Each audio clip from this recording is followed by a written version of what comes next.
age of strategic undergrounding as the source of the lowest life cycle cost and achievement of resiliency and reliability targets is here. There are, however, multiple industry myths that demand highlighting and busting. Myth 4. Overhead to underground conversion programs are cost prohibitive. They are not.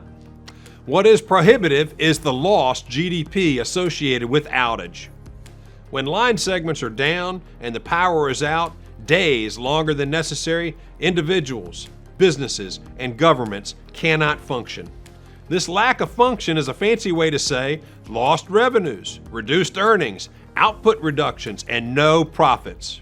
An example, lost GDP was calculated at $1 billion per day for the regions impacted by Hurricane Irma.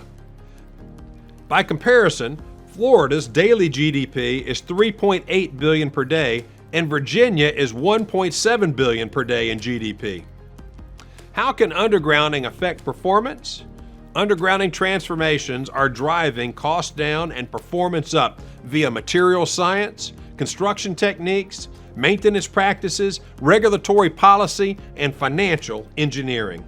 These innovations outweigh the 2 to 3 times higher installation costs and generate long-term savings and benefits for ratepayers. What really matters is how the installation costs of converting overhead to underground compare with the risks and costs of the overhead infrastructure failing and falling in extreme weather. Some of the innovations accomplished are as follows. Enhanced insulation materials. Modern insulation materials extend cable life, with cables tested to last up to 100 years under accelerated wet aging conditions far exceeding the lifespan of traditional wood poles. Cable joints and separable connectors. Fully submersible components that ensure uninterrupted power distribution during storm surges and flooding, ideal for coastal and high water table environments. Extra thick cable insulation, 133% or higher. Reduce the need for this extra thick insulation down to a level that still provides equivalent protection and reliability while reducing costs.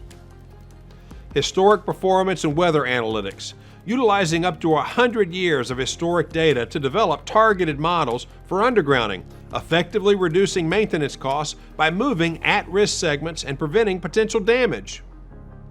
Restoration standards post-storm and event.